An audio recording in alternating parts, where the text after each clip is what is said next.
வீட்டில் இட்லி மாவு இல்லை, அதனால் திங்கக்கிழமை விடிய காலைல 4 மணிக்கே அரிசி உளுந்தெல்லாம் ஊற வச்சு 9 மணிங்கும்போது ஊற வச்சுருந்த அரிசி உளுந்தை வந்து அரைச்சி வச்சுட்டேன்.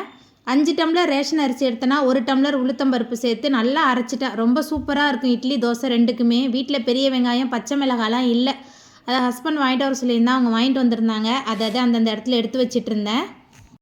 பச்சை மிளகாலாம் வாங்கிட்டு வந்த பிறகு காம்பெல்லாம் கில்லாமல் நம்ம எப்படி வாங்கிட்டு வந்தோமோ அதே போல் தான் ஸ்டோர் பண்ணணும். காம்பை கிள்ளிட்டோமா வந்து சீக்கிரமாகவே அழுகி போயிடும். ராகி மாவு அரைச்சிட்டு வந்து 1 வாரம் ஆயிடுச்சு. சரி இன்றைக்கி ராகி களி பண்ணிடலாம் அப்படின்னு சொல்லிட்டு தான் மத்தி மீன் குழம்போட ராகி களி வச்சு மத்தியானம் சாப்பாடு முடிச்சாச்சு.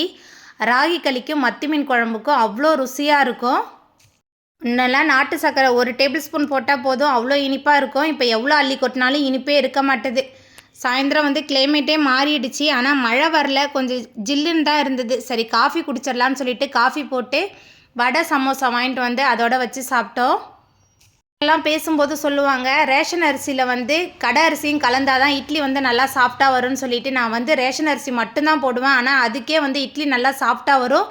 துணியில் கொஞ்சம் கூட ஒட்டாமல் வருது பாருங்கள். 5 டம்ளர் ரேஷன் புழுங்கல் அரிசி எடுத்தோமா 1 டம்ளர் உளுத்தம்பருப்பு, அதுதான் கணக்கு. துணியில் கொஞ்சம் கூட ஒட்டாது. இட்லி நல்லா புசு புசுன்னு மல்லிப்பூ மாதிரி வரும். நீங்கள் ட்ரை பண்ணி பாருங்கள். 5க்கு 1 கணக்கில். வீடியோ பிடிச்சிருந்தா வீடியோக்கு லைக் கொடுத்துருங்க. அப்படியே ரெனா வீட்டு சமையலையும் சப்ஸ்கிரைப் பண்ணிடுங்க.